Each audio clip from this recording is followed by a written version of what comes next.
Hey guys, welcome back to the channel. We are out here in the darkness of night, as you can see, doing something that we probably shouldn't be doing at night, and that is installing my new BC Racing coilovers. They just came, as you can see, and yeah, we have a little bit of a time crunch. So basically, our next track day is coming up here in about 2 weeks.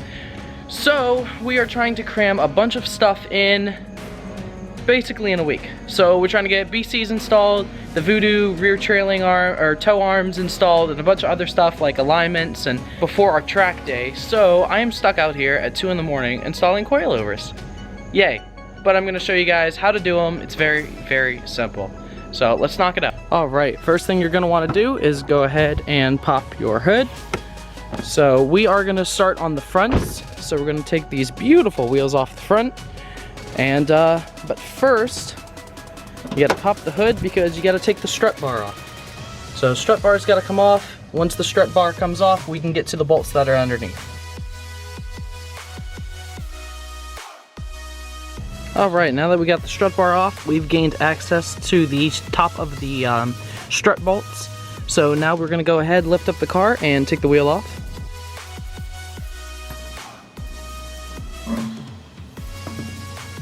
All right, next we're gonna go ahead and we're gonna loosen up the brake lines. Right here, this is a 12 millimeter. We're gonna loosen that, take the brake line off the strut, and then we're gonna loosen up this bolt right here, which I believe is a 16. And then we're gonna take the top 3 strut bolts off on the inside of the engine bay, and we're gonna pull this strut off of here.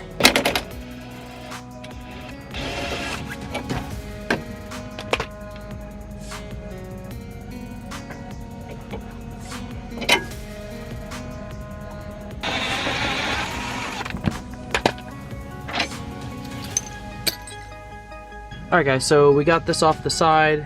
Like I said, it is a 12 millimeter. Once you take the brake lines off the strut and you get the bolt, which is a 17 millimeter actually. Once you get that out, then you gotta take these 3 off the top, which are here, here, and here.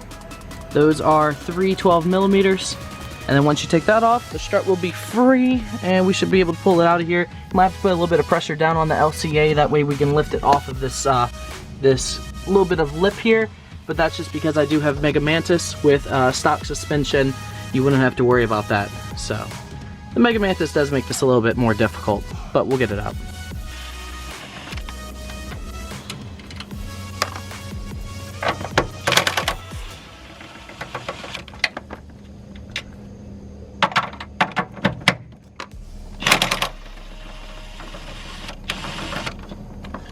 Well, like I said before, the Mega Mantis might make this a little bit harder.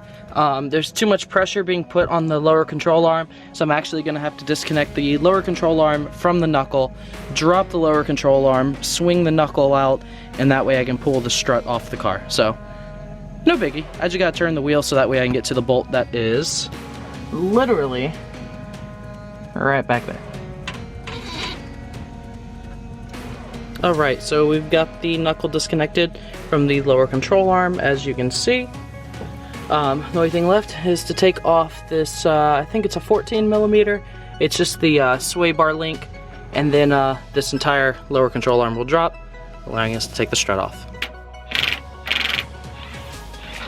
Alright, we went ahead and we dropped the LCA. We got the strut out. Now, time for the new strut to go in. So we got the strut installed. All we did was just put it through and then just hand tighten the nuts on top just to hold it up. And then we put the brake line on the side, just hand tight, as you can see, just to hold that out of the way. And then we're putting the sway bar link back in. We're going to align the bottom of the strut with the 2 holes right here on the Mega Mantis kit, which we're going to use a jack to lift this up and align it, to get this to go through with a bolt, and then put the knuckle back together, and that should be it. The only thing we have to do is just adjust the ride height to whatever we're trying to get, which trying to get a nice fitment here on the fender, so without any rubbing. Alright, so everything is back together. We've got the knuckle back attached to the LCA, The strut is connected, the sway bar link is connected, the brake line and the top of the strut is also connected and done. So anything left is just to tighten all the bolts down, and then this side will be 100% complete. We will still have to adjust the ride height when we're totally finished with the other side as well, and the back. That comes last. This side's pretty much done. We're just gonna go ahead and tighten everything down and then get the other side done, and then we're getting on to the back. Alright guys, so we got the other side done. We've got everything mounted and totally installed. So the only thing we gotta do left is remount the wheel, and then we gotta do the backs. But it is like super late. It's now like 4:30 in the morning, and I am very tired. So we are gonna come back to the rears tomorrow. Alright guys, day 2, or should I say night number 2, because it's been raining all day long. So we are back out here at 2 o'clock in the morning. We always do this late at night. And we are starting on the back. I actually already went ahead and I got the passenger side totally done. As you can see, we got the positive camber on there. We might have to straighten that out a little bit. The car is going to get an alignment in a couple of days. But we have got our Voodoo 13 arms right here, replacing the spring bucket. And if you can see this here, we've got our true coilover setup now underneath there. So this side sits pretty flush. They are long stroke coils because of the really low spring rates, so I don't expect this to get too low, but we do need a little bit of wheel gap because when it squats down, the tire's probably going to tuck up behind the fender. So that right there looks about right. The fronts do have, like I said, a little bit of wheel gap, but we are actually going to go over to BC's headquarters and pick up a shorter shock body. I found out the shock body is actually bottomed out, so we're going to go with a shorter shock body, and we're going to drop this fender down. We added the dampener extensions on the top of the strut, drilled through the strut bar, so that way we can adjust the dampening just from right here through the hatch. And we are going to imitate all of this onto the other side. So let's get started. Alright, so first things first, we're going to lift up the car, we're going to take the wheel off. After that, I am probably going to adjust my camber arm, which are already installed. Those have been on there for a while, but I am going to adjust it so I have more positive camber in the back. So that way when I squat down, it's going to go from positive to about straight and give us a full contact patch there on the back of the tire. So I'm going to go ahead and start with that. Oh, and I forgot to mention, I did go ahead and drop the wing some, so that way the wing drops back and gives me access to the hatch. Usually when the wing's up, I actually can't open the hatch because it likes to hit these bars right here. But yeah, we just went ahead and dropped it back so we can get access to the trunk, so we can get to the strut bar. Alright, so we got the back wheel off. I already went ahead and disconnected the camber arm because I do have to adjust it. So we're going to go ahead and take off the spring bucket because the coilovers we're doing is a true coilover setup. So basically the strut will have the spring on it, so we don't need the spring bucket with the springs. So we are going to take these off. It's 17mm bolts. There's one here, there's one in the back. And then we're going to take this off and replace it with the Voodoo 13 rear toe arm.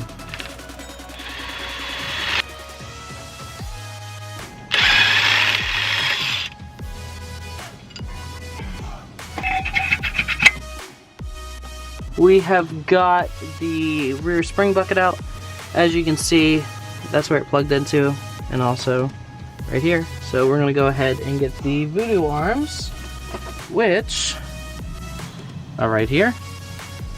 And we are gonna get these and plug them in.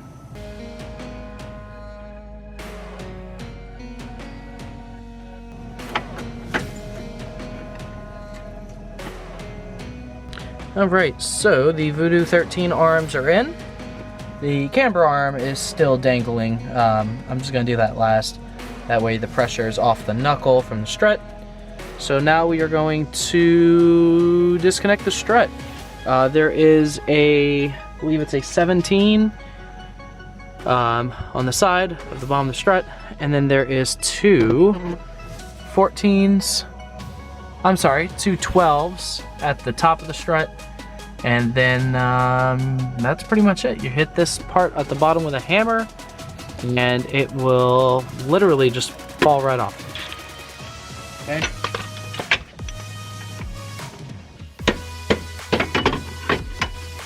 What'd I say? It literally fell off. All right, so everything is out. The strut is out. The only thing left is to install the new one.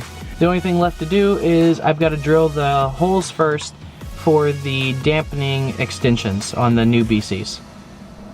All right, so we go back to the goodie box with my last BC, but I need the dampening extensioner, which it's here somewhere. Oh, there it is. There it is. All right. So this is the dampening extension. This makes it so basically you mount it to the top of the strut. It would be right there. And then with this, you're able to adjust the dampening of the strut by turning it. So this will basically go through the strut bar. I'll show you how we're gonna mount it right now. All right, so we're gonna get this dampening extension and it's gonna go basically through that hole. Of course, we're not gonna actually fully install it yet because this does have to be tightened down on the strut, but there is a hole on the strut bar that this tip has got to go through. So I will show you which one it is. If your trunk isn't gutted yet, you should probably go ahead and do it now because you do have to get access to the actual strut bar. As you can see, there is a couple of old holes from where the clips go in for the plastic. The one at the furthest edge, right here, is the one we're gonna drill. This one here. So if you get a good look at it, there's a good amount of holes on the strut bar, but this is the one we're gonna drill. As you can see, that is not gonna go through there. It's not happening.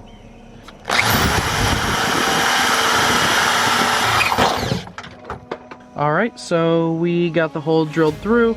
We just are resting this through here. The strut's not actually installed yet, but as you can see, clears it perfectly.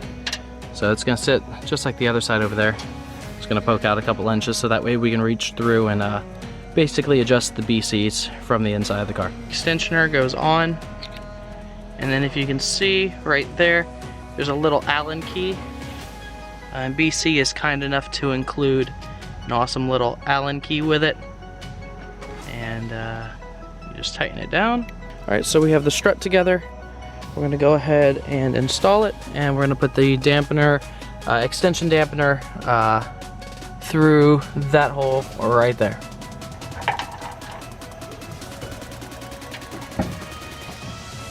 All right, we've got everything all hooked up. We've got the BCs in. We've got the camber arm reconnected. The new tow arms are reconnected right there. And yeah, it's pretty much done. We've got everything trimmed. We've got the dampening extensions put through. It is now like 5 o'clock in the morning and the sun's getting ready to come up again. But we are done. So we're putting the tire back on, gonna drop it down and see where it sits. All right guys, we got it all done. We lowered it down. We put the wing back up, shut the hatch. And I think that is pretty much it. We're running a little bit too much positive on the camber. But again, the car is going to get an alignment, so we're not too worried about it. But yeah, it's pretty much done.